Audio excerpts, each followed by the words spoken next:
The honourable member for Dartmouth North.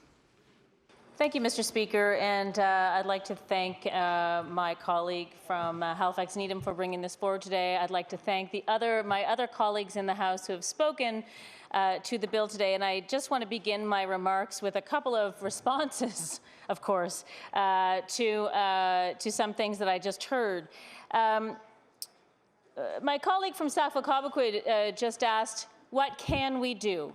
Well, my answer to that is simple, of course.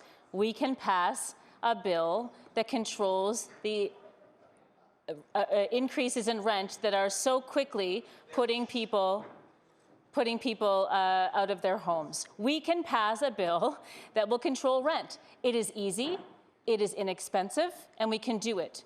And in this climate of crisis, not just in HRM, I don't think we've ever said that, but all across the province. We have a housing crisis and we are about to have a homelessness crisis, Mr. Speaker. We need to do something.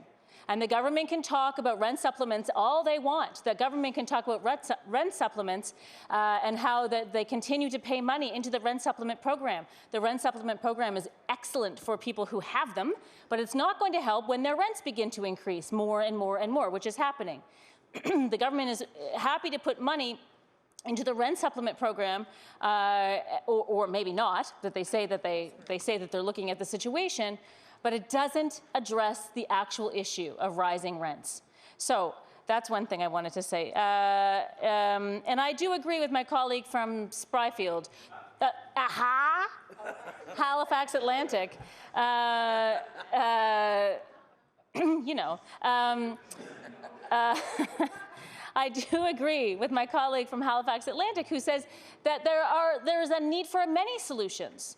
And that is absolutely true. There is a need for a lot more affordable housing stock. And by the way, the NDP federal platform includes 500,000 new units of affordable housing within the next 10 years. That is a real ambitious target and can be achieved if only we elect an NDP government, of course. And we do need more co-op housing, and we do need more supportive housing. We need all of those things. But we also need, Mr. Speaker, rent control.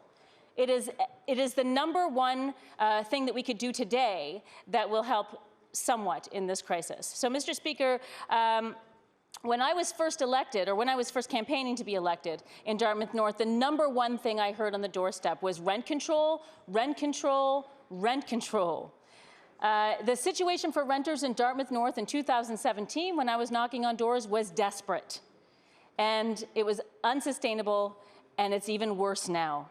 Because I know, now that I've been in MLA for 2.5 years, when we were helping people in our office, the issues around housing and rent control, or housing and homelessness, were never as bad as they are this past summer, and into now. In Dartmouth North, where some of the last vestiges of affordable housing in the HRM are dwindling, we have a homelessness crisis that is imminent.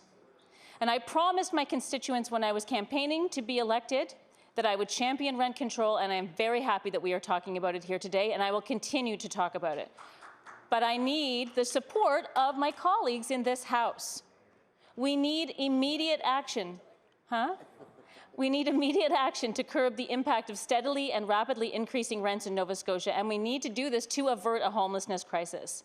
The people in Dartmouth North and all over the province are being pushed to the brink. And I would just like to mention what I did mention in question period today, Mr. Speaker. Last week in my office, there were 4 individuals facing eviction in a single day who came into my office. I had 2 constituents who were sleeping in their cars, one who was sleeping outside and one who was sleeping in a tent that their caseworker bought them.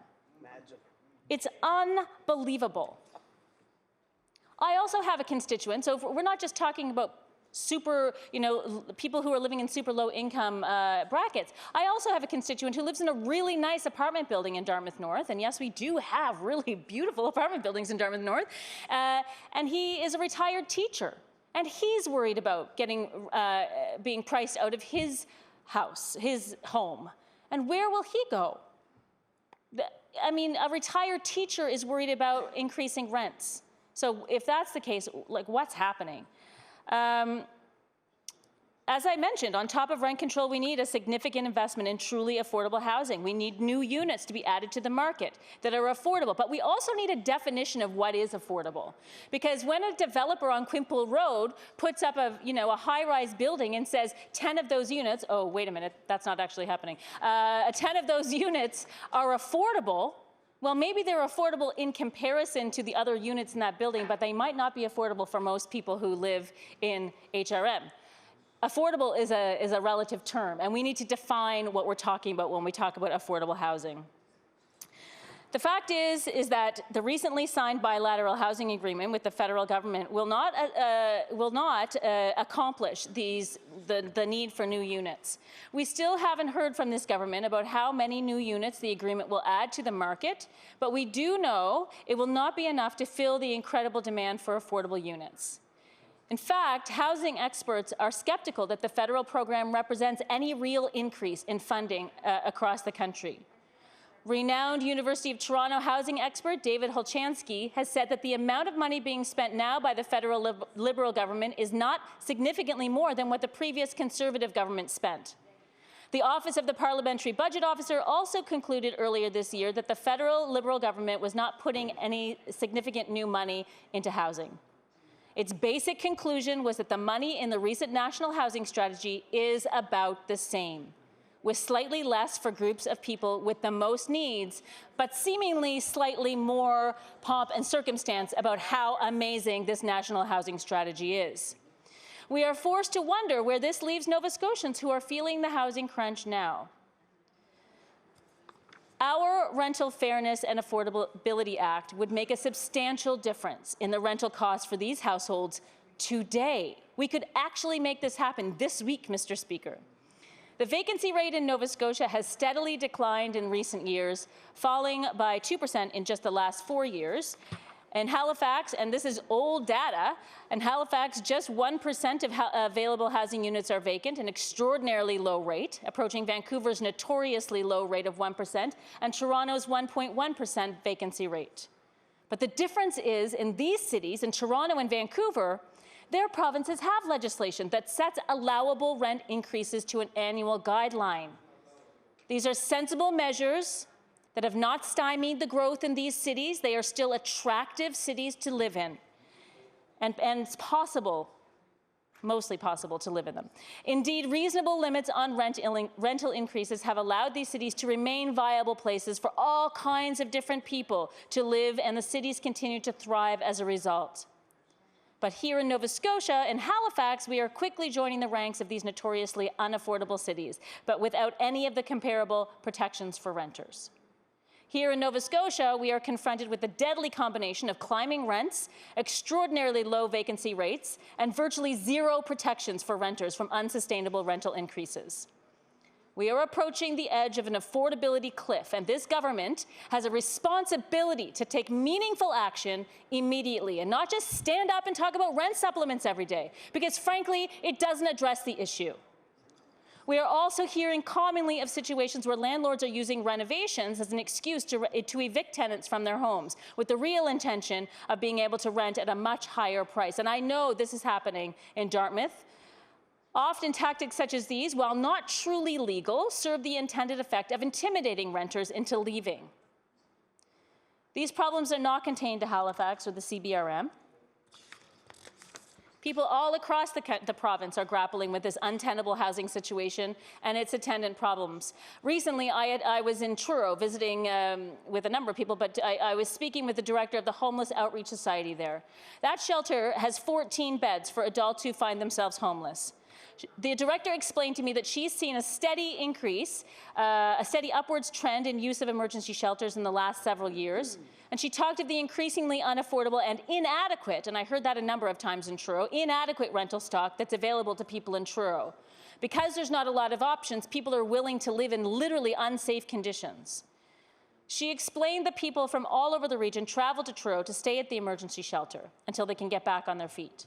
She described her fear of an impending homelessness crisis in her community and expressed deep anxiety at the thought of the coming winter as the situation becomes more and more untenable. And I have to say, Mr. Speaker, that I'm feeling that exact same anxiety in Dartmouth North. I am already putting my head together with other people in the community to see what we will do when we find more and more people living in tents on the railroad tracks or living in their cars. And when the temperature gets cold, it's going to be bad.